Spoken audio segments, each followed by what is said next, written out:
الرحمن الرحیم. آج میں سورہ واقعہ کے اولین چند آیات کا تلاوت کا شرف حاصل کرنا چاہتا ہوں آپ لوگ حضرات کی خدمت میں. بسم اللہ الرحمن الرحیم. اذا وقت الواقعہ لیس لواقعتها کاذبہ خافضۃ الرافعہ اذا رجت الارض رجہ وبست الجبال بسہ فكانت هباء منبثا وكنتم ازواجا ثلاثا فاصحاب الميمنة ما اصحاب الميمنة واصحاب المشأمة ما اصحاب المشأمة والسابقون السابقون اولئك المقربون في جنات النعيم ثلة من الاولين وقليل من الاخرين. جب واقعہ ہونے والی واقعہ ہو جائے، اس کے واقع ہونے میں کچھ جھوٹ نہیں، کسی کو پست کسی کو بلند. جب زمین بھونجال سے لرزنے لگے اور پہاڑ ٹوٹ کر ریزہ ریزہ ہو جائیں، پھر غبار ہو کر اڑنے لگے اور تم لوگ تین قسم کے ہو جاؤ، تو داہنے والے ہاتھ سبحان اللہ، دہنے ہاتھ والے کیا ہی چین میں رہیں گے، اور بائیں ہاتھ والے افسوس، بائیں ہاتھ والے کیا گرفتار عذاب ہیں. اور جو آگے بڑھنے والے ہیں ان کا کیا کہنا، وہ آگے ہی بڑھنے والے ہیں، وہی خدا کے مقرب ہیں. نعمت کی بہشتوں میں وہ سب سے تو اگلے لوگوں میں ہوں گے اور تھوڑے سے پچھلے لوگوں میں سے. انگریزی میں یہ ہے کہ when the event which is inevitable comes to pass, none shall have the ground to doubt it, abasing some, exalting others. When the earth shall be shaken with a shaking, and the mountains shall crumble into particles and turn into scattered dust, you shall be divided into three groups.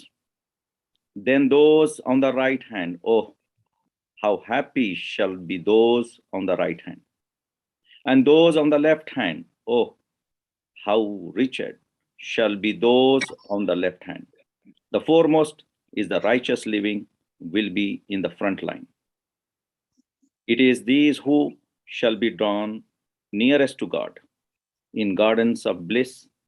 A number of them will be among the earliest believers, and a smaller number will be among the later believers. صدق اللہ العلی العظیم. اللہم صلی علی محمد وآل محمد. جل fridge. اللہم صلی علی محمد وآل محمد. اللہم صلی علی محمد.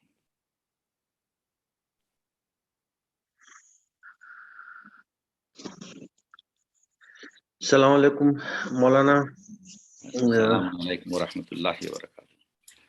وعلیکم السلام ورحمۃ اللہ وبرکاتہ. السلام علیکم ورحمۃ اللہ. سلام قمر صاحب، سلام مصطفیٰ صاحب. السلام علیکم. میں شروع کروں جی؟ جی بسم اللہ مولانا شروع کریں تو. الحمدللہ. جزاک اللہ.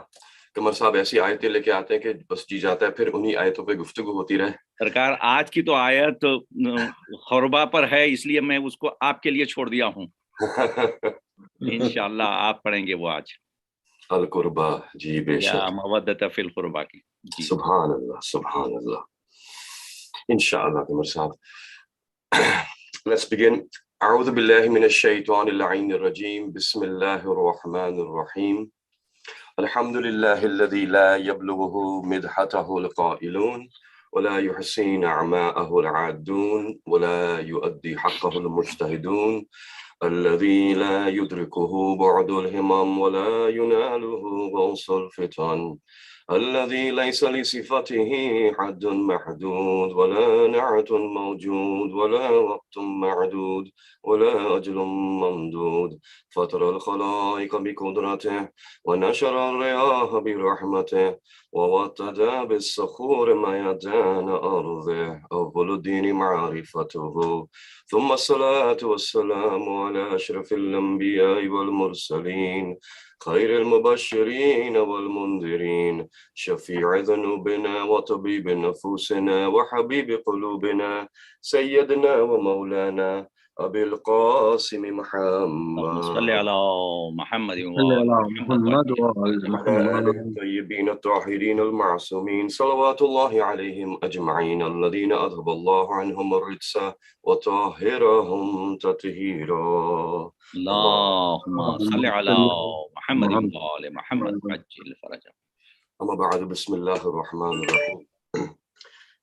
As we continue with our discussion on Nahjul Balagha, I find myself a little guilty of not fulfilling my commitments, and I had promised to have the PowerPoints available to our valuable listeners beforehand, and unfortunately, perhaps work with the last week before Christmas break was a little hectic, along with the Ayame Fatimiyya, Salamu Alayha, where we've been having multiple majalis every day. So it's been a little bit, unfortunately, hectic. I will have time next week to get ahead of the game, so to speak, so that inshallah I can do that. I'm so grateful that I do have people who are listening who would be willing to do the homework and to do the research and to read before they come in. And as a teacher, that's something I always value in any student, but it's very rare. And so I'm so grateful for that. And inshallah, I will hopefully not turn down that blessing, and will be providing you with that going forward from now on. That is my promise, to be organized and ahead of time. What I'd like to do today, because the last few days have been so hectic with me that I didn't even do my PowerPoint as I try to quickly assemble together.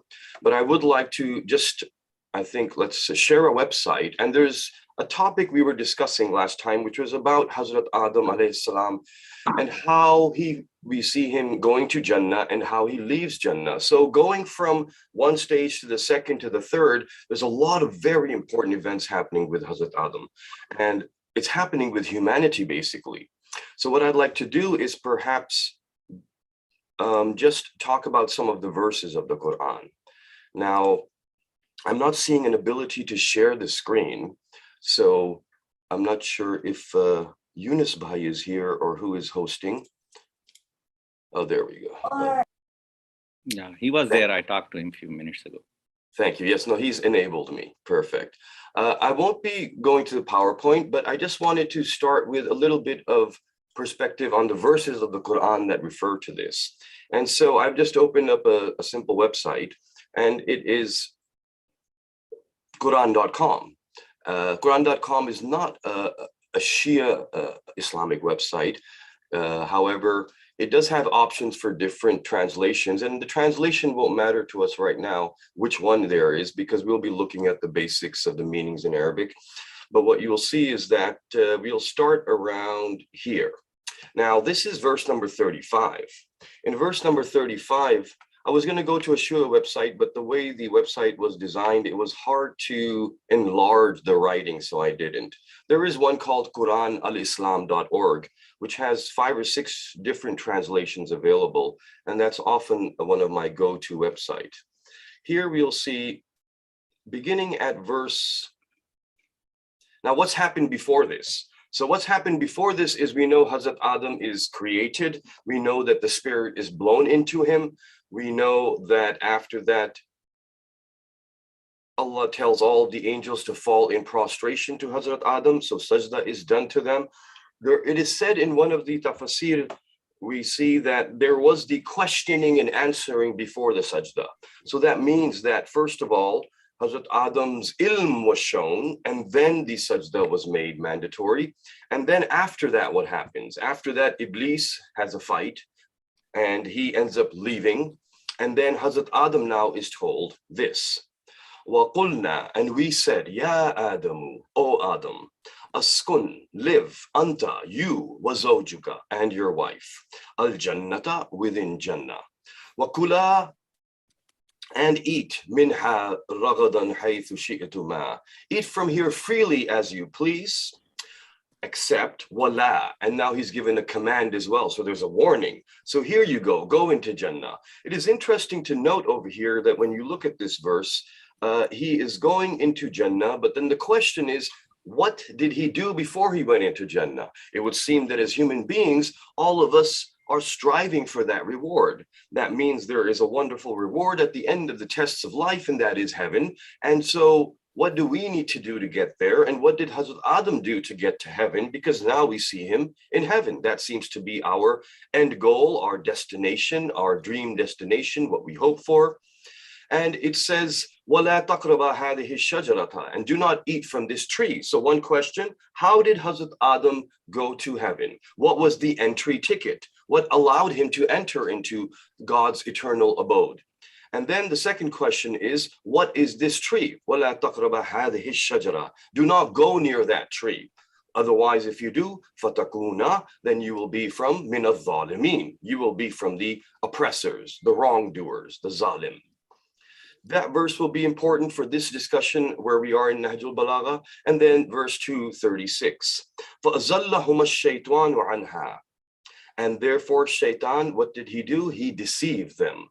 Anha. This anha is interesting because it's about something that he deceived them. So what did he do? From it, it says. فَأَزَلَّهُمَا الشَّيْطَانُ عَنْهَا, from it. So what did he deceive them from? فَأَخْرَجَهُمَا مِمَّا كَانَ فِيهِ. And he removed them from what they both were. So that means something was taken away from them and something was a form of deception for them. وَقُلْ نَحْبِتُوا. And so this is where we are sent down now to earth. We, as in we were all in the loins of Adam, so we were traveling in this vessel. We too were sent down. وَقُلْنَا أَحْبِتُوا. Go down, both of you. بَعْضُكُمْ. Some of you, لِبَعْضٍ, from some others, will be enemies. So now Allah has declared, go, and you're going to be enemies of each other. Well, look, and it's not that Allah has made them enemies, but the events that transpire make them enemies. وَلَكُمْ فِي الْأَرْضِ. And for you in the earth is a dwelling place, مُسْتَقَرًّا مَتَاعٌ, and some provision إِلَى حِينٍ, for a certain period. So now you have board and lodging, food, and you are now on earth for a certain period of time, and then after that, you will come back. And then it goes on to talk about his tawbah, Hazrat Adam's tawbah in verse 237. So we'll take a look at this.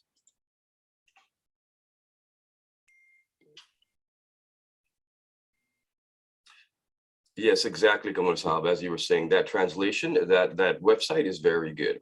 Okay, now I just want to come back and I'm just going to stop the share for the moment. So verses 235 and 236 will be our focus. First of all, how did Hazrat Adam end up in heaven? And this is an interesting question because when we think about it, what we are thinking is, how do I go to heaven? So in this world, what happens is we go to heaven when we are being good and not being bad. In the simplest sense, we are fulfilling the laws and we are not disobeying. We are good and fulfilling our rights to Allah, to people around us, and to ourselves. So we have a lot of effort. There's a lot of, you could say, jihadun nafs involved, a lot of battling with the self to finally make it to that reward that is heaven. But what do we see Hazrat Adam doing? When we note Hazrat Adam, what we see him doing before entering heaven is a very simple question and answer period. There is one stage where he is taught the names and the second stage where he gives the names. These are the actions that we know Hazrat Adam does, alayhi salam, before he enters into heaven. Now, when we compare that to everything that a human has to do in their entire lifespan, always struggling to reach the pleasure of Allah, to reach the qurb of Allah, we see that it was very small and simple compared to the struggles of an entire lifetime, compared to what Hazrat Adam went through in his hundreds of years on earth when he came to earth. At that time, in that realm, it was simply وَعَلَّمَ آدَمَ الْأَسْمَاءَ كُلَّهَا, and we taught Adam alayhi salam all of the names. And then afterwards, Ya Adamu, أَنْبِئُنِي بِأَسْمَاءِ هَؤُلَاءِ. Oh Adam, tell أَنْبِئْهُمْ بِأَسْمَائِهِمْ. Oh Adam, tell them about their names. That's incredible. So what happens is Allah is saying, tell them about their names. Allah does not even say my name. He's not saying my name, even though one would think that now we should be learning Allah's names. But he says, Ambi'ihum, tell the angels, bi asma'ihim. So there were two other parties there. There's the angels, and there's a third party, or we should call them the first party that is there. And that party is also indicated in the Quran when Allah asks Iblis why he did not do prostration. And he says, Am kunta min al-'alin? Are you from the 'alin? Now, 'alin is the plural form of the elevated ones. Ali is the elevated one, and Alin is the elevated ones. And so, yes, they are all elevated, but they did not do sajda because Allah says, Am kunta min al-'alin? So therefore, are you from them who are not doing sajda, the elevated ones? Whereas I asked everyone to do sajda. So now what we see from this is that there is Allah, there are the angels, there is Hazrat Adam, and there is the Alin. What is their characteristic? They do not do sajda. Iblis is not from them, because Iblis doesn't even claim that. Iblis knows them too. Because when Iblis says that, Am kunta min al-'alin, he could have said, yes, ana min al-'alin. But he didn't say that. Instead, in fact, he knew he could not compare himself to them. So what happens is he immediately goes on the defensive from that, but then he turns to Hazrat Adam and he says, I'm gonna oppose him. I don't have any status that I can actually oppose them, but I'm going to try and fight against Hazrat Adam. So he says, Ana khayrum minhu, I'm better than him. So what's happening is he's not able to, Allah is asking him, are you like them? And Iblis, without saying it, is saying, no, I'm not like them, but I'm better than him. So what can I say about those people who consider themselves equal to the Masumeen? I mean, they would have to be then worse than Iblis, because even Iblis said, no, I'm not going to go there. But yeah, I'm better than Hazrat Adam. So then when the Masumeen come, the Alin are the 14 Nur that were there. And it was specifically the Nur of the Panjatan. And when Allah is saying, Ambihum bi asma'ihim, about their names, not my names. And in Tafsir, it says that in Al-Kafi regarding this verse. It says, Shaykh Qulani has written the narration. Our Imam was asked, our sixth Imam, alayhi salam, Allahumma salli ala Muhammadin wa ali Muhammad. What does he say? He says that the names that were taught were the names of us, the Masumeen, the names of the prophets, and the names of our Shias. These were the names that were taught. So it was a whole database that was given now. But Hazrat Adam took that database and turned it into marifat. He took ilm and turned it into understanding. He took knowledge and turned it into concept. So that's why we know the famous incident where he said, well, that is Muhammad and you are Mahmud, and so on. So we won't repeat that, but that was said. That was his reasoning. His intellect allowed him to reach Allah. So in this, we see Allah did not have to teach his names to Hazrat Adam. What he taught was the names of the Masumeen. This means that Allah wants us to reach understanding of him through the names of the Masumeen, not through any other way. That is why, if you look at Surah Nahl, verse number 47, it says, وَلَا تَضْرِبُوا لِلَّهِ أَمْثَالًا, and do not give any misal, any amthal, any example, sample, analogy, description to Allah. When he says, وَلَا تَضْرِبُوا لِلَّهِ أَمْثَالًا, it's haram. That's why we don't draw Allah, we don't picturize him, we don't idolize him, we don't have any kind of sensory perception of him. So what happens then is, if he's saying it's haram, then you'll see a little later, and you'll see, for example, in Surah Nur, Surah number 24, verse number 35, he says, Allahu nuru samawati wal ard. Allah is the nur, the light of the heavens and the earth, the skies and the earth. Allahu nuru samawati wal ard. Wa mathalu nurihi kamishkatin fiha misbahun. And his example is like a mishkat, which is a niche, a little dark, a little area, a cubby hole, a shelf in which you put a lamp. Now he tells us it's haram. Do not ever give any example, any sample, any visualization of me. And then he says, my nur is in the heavens and the earth. And it is like there is a little niche, inside it is a lamp.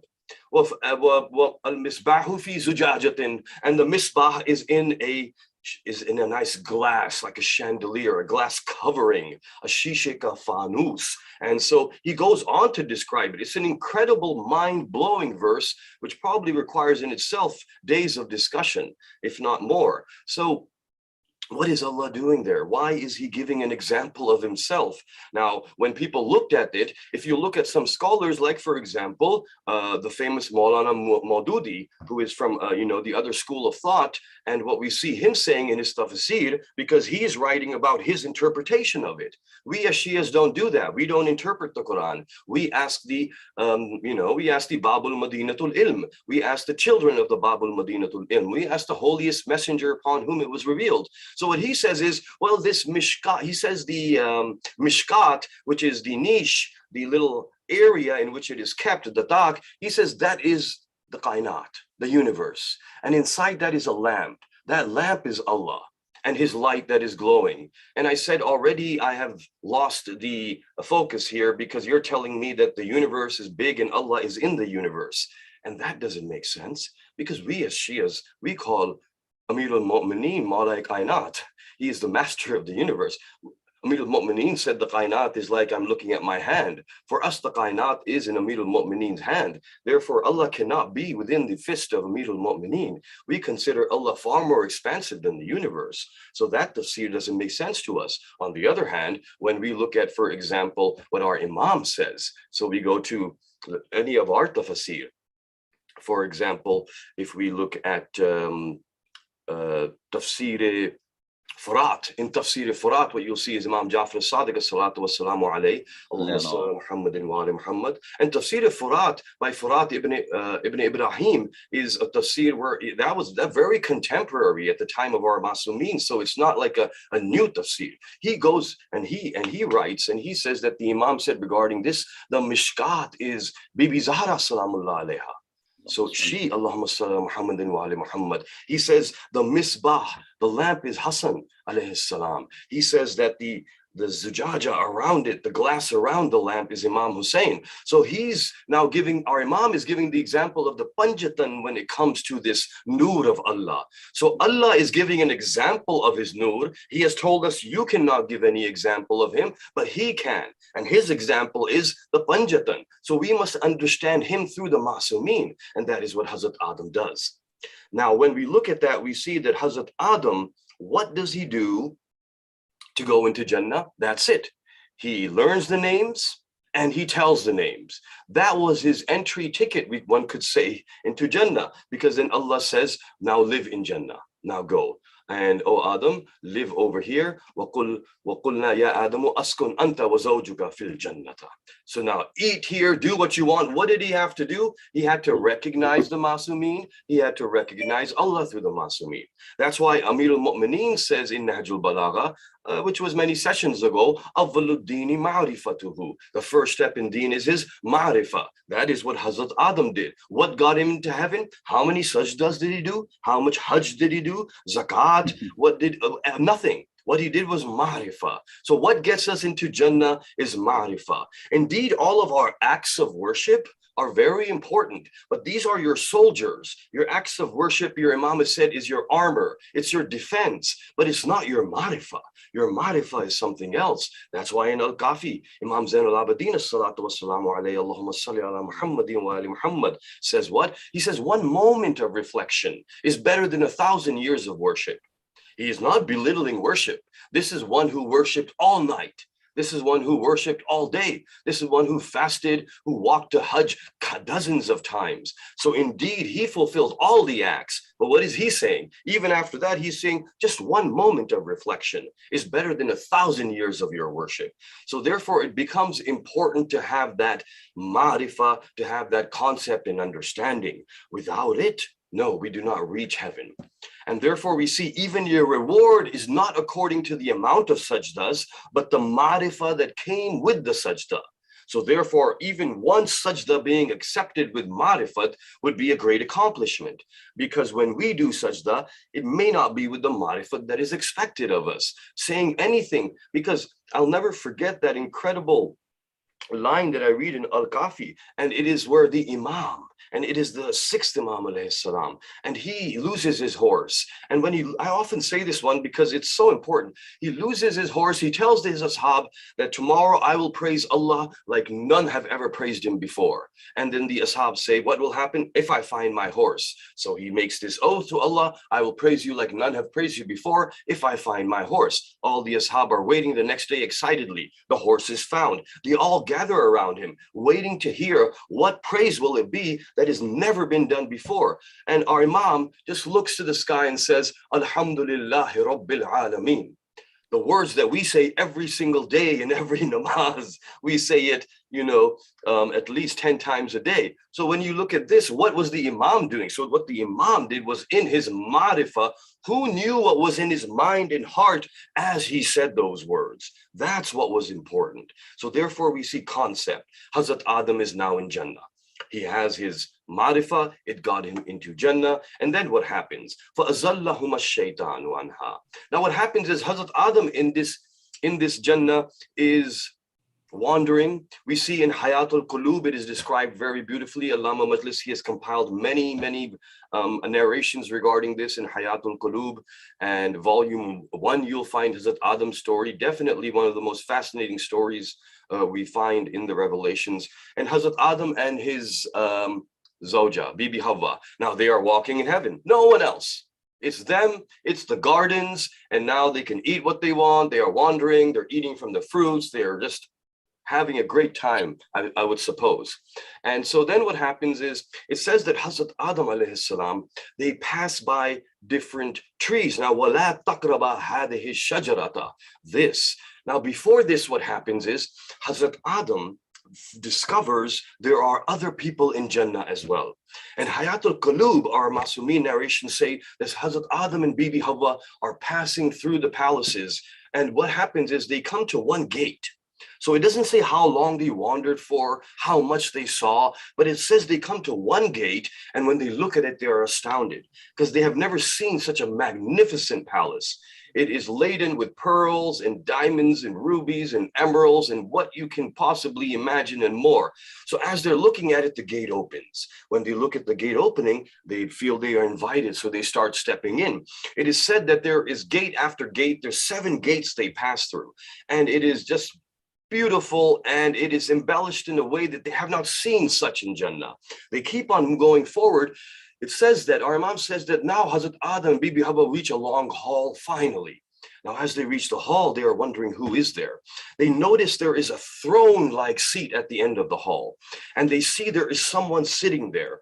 Hazrat Adam himself says, Allahu Akbar. And that's only your Imam can do that. He can quote what Hazrat Adam is saying and thinking in Jannah at that time before he comes to the world. And Hazrat Adam says that I felt it was a female presence, but the light was such that we could not look up. So what happened was we just ended up looking down, and then we heard a voice. And the voice said, "Oh, Adam, come forward." And so me and Bibi Hawa came forward. As we came forward, what happened was, still from the brilliance, our heads were bowed and the light was down. We knew that there was some magnificence here, but we didn't know who. We couldn't recognize it. And then Hazrat Adam is asked, "Do you know who I am?" And Hazrat Adam says, "Please tell me, who are you?" And the voice says, she says that, "Oh, Adam, I am the name that you took when Allah commanded you to give the names." She says, "My name is Fatima." Allahu Akbar. Allahumma salli ala Muhammad wa ali Muhammad. And then she says, "Oh, Adam, do you know that there is a jewel that is shining on my forehead?" So it is said there was nur coming from the forehead as a jewel was there. And she says, "Do you know who that is?" And he says, "No, please tell me." She says, "That is my father. That is my father, the beloved Prophet of Allah sallallahu alaihi wasallam." Then she says, "There is also a nur coming from my necklace." So there was nur coming from a necklace as well. She says, "Do you know who that is?" He says, "No, who is that?" She says, "That is my Zawj, that is my husband, Amir al-Mu'mineen, Ali ibn Abi Talib, as-salatu was-salamu alayhi. And there was nur coming from the sides, which was from the earrings. She says, "Do you know what this nur is?" And they say, "No, what is this?" This is the nur of Hassanan, of my children, alayhim as-salam. Muhammad. So again, Hazrat Adam now meets the Panjatan in that form again, but the form is such that Bibi is the center and they are around her. This is very much like we see in Hadith-e-Qissa. In Hadith-e-Qissa, what you see is Bibi's status is explained because it is her name that is taken when Hazrat Jibreel is asking, "Waman tahta al-Qissa?" And what you see is Bibi is not a prophet. She is not a Rasul. In fact, what Allah calls her is not a Nabi, but He says Ahlul Bayt al-Nabuwa. She is the Ahlul Bayt al-Nabuwa, not Nabuwa. The household from which prophethood emerges is the household of Bibi. No Bayt by its definition, no household by its definition. In standard Arabic lughat, we see that Bayt is that in which there is a woman. A woman must be there for a family to be there for us to call it a bat. That is why it is a bat. Ahlul Bayt al-Nabuwa. And she is not a Rasul, but she is Ma'adinur Risala. That means from her, we see Risalat is spreading. So she becomes the source of prophethood and messengership. She is not a prophet or a messenger. She is the source of it. There is one that is a king and there is one that is a kingmaker. There's a difference between the king and kingmaker. She is the source of it. And then he says, Hum Fatima. Allahumma salli Muhammad wa ali Muhammad. So just like she is the center, now Hazrat Adam sees them as a center. Hazrat Adam saw them as Noor on the Arsh, and now he sees them as Noor as well, but rather more in a corporeal embodiment now in heaven. Now when they see that, they greet them, and after that, now Hazrat Adam and Bibi Hawa leave. Now this is where Shaitan comes in. فَأَزَلَّهُمَ الشَّيْطَانُ عَنْهَا. And now what does Shaitan do? What Shaitan does is that he basically says that he comes up to them and وَلَا تَقْرَبَ هَذِهِ الشَّجَرَةَ. That tree, the shajara, don't go near it. وَلَا تَقْرَبَ. So what is that tree? And that tree is also very interesting because we have various interpretations of it. In the standard Christian revelations or discussions, we see the apple mentioned. The apple is famous for that. So it was the apple that they ate. In Kitab Sulaim ibn Qas al-Hilali, which is a book that is contemporary to the first 6 Imams, the author of which, we see in that book, Amir al-Mu'mineen alayhi salam has said that the apple was not that, rather it was gandum. He says it was wheat, the tree. And the example he gives in that is when somebody had asked Amir al-Mu'mineen, what is the difference between you and the prophets? Then Amir al-Mu'mineen, in that lengthy discussion regarding Hazrat Adam, says that Hazrat Adam was given, was not permitted to eat the wheat, but he did. And me, I was not restrained from it, but I did not. So he would eat, rye bread rather than the standard wheat. So what we see is that most likely it was wheat. But then in another hadith, we see in Al-Kafi, our 6th Imam alayhi salam refers to it as something else. Allahumma salli Muhammadin wa ala Muhammad. And he says that that tree was the tree of the honor and nobility of the Ahlul Bayt.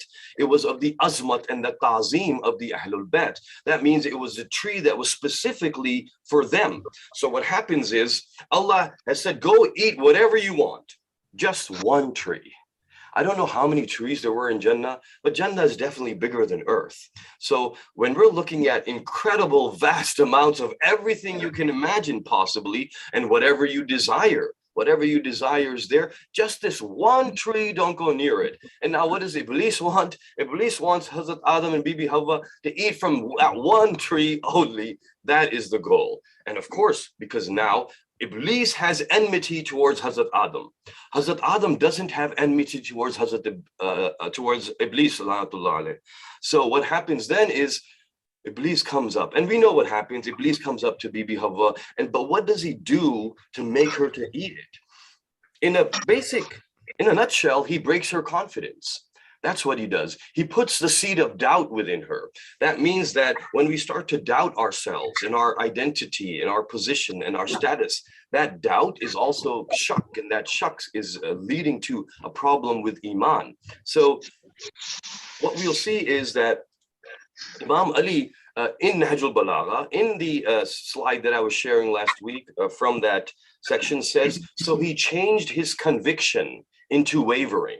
So Bibi Hawa and Hazrat Adam alayhi salam, their conviction is changed into wavering. Their yaqeen is changed into shak, and their determination into weakness.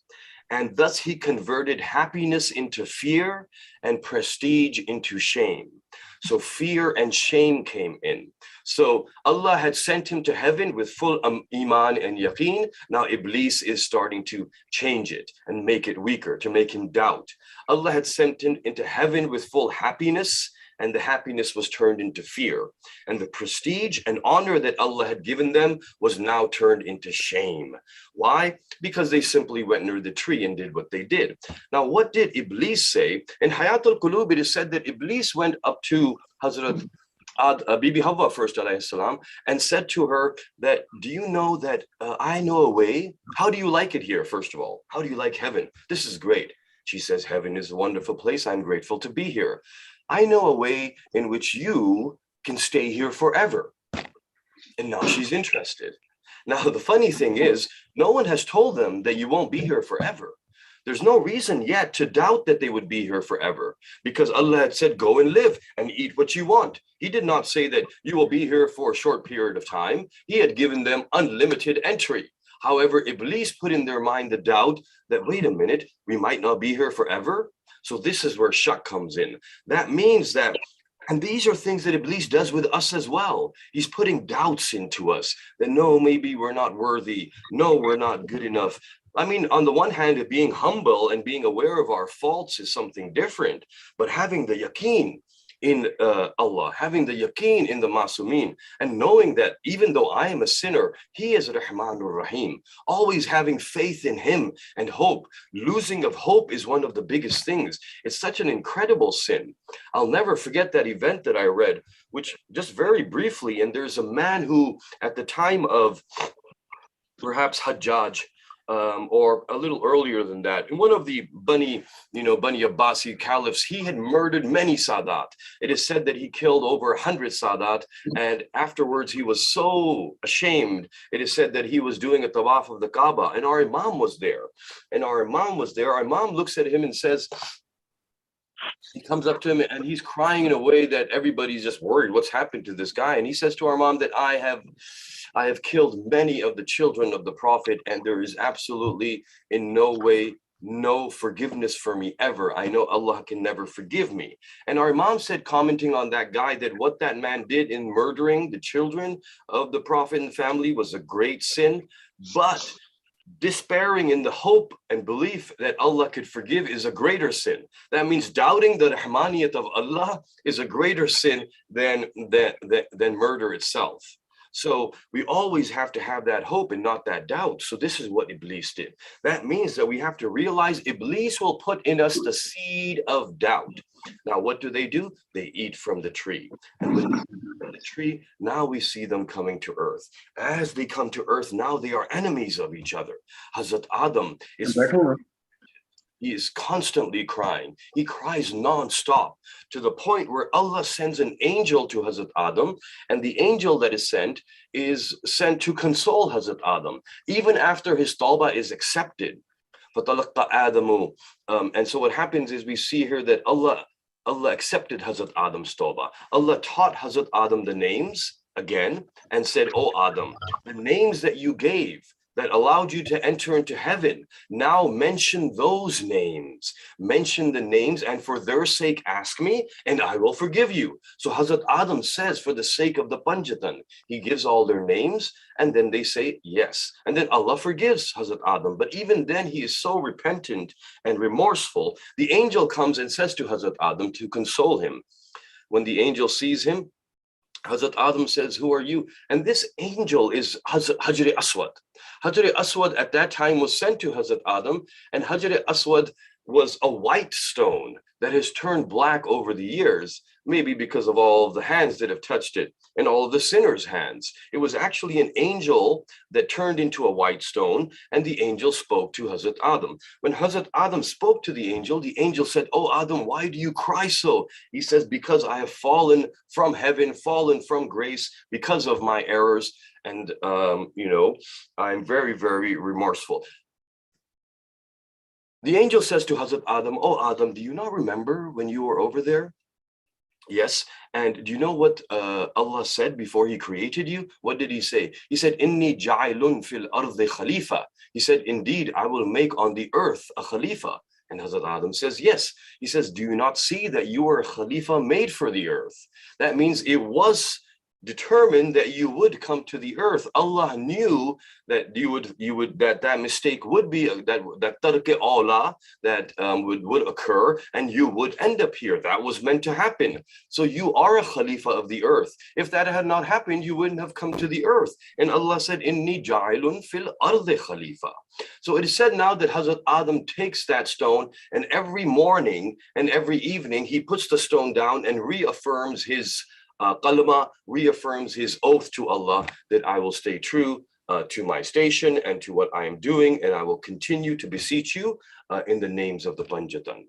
And so that's the stone that he finally carries, we see, to Makkah, and eventually comes to be Hajar Aswad, which is recording all the testimonies of all human beings who are giving kalma, shahada, and are bearing witness. So we will pause over here because now we've reached the point where they are entering into earth, and then we'll continue with, inshallah, with the Nahjul Balagha sermon. According to the timetable, I was noticing that we'll start the majlis now. Is that okay?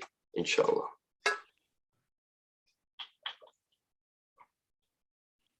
Mustafa Saab? Muhammad. Mustafa Saab, you didn't, just let me know what language, do we switch to Urdu now, or?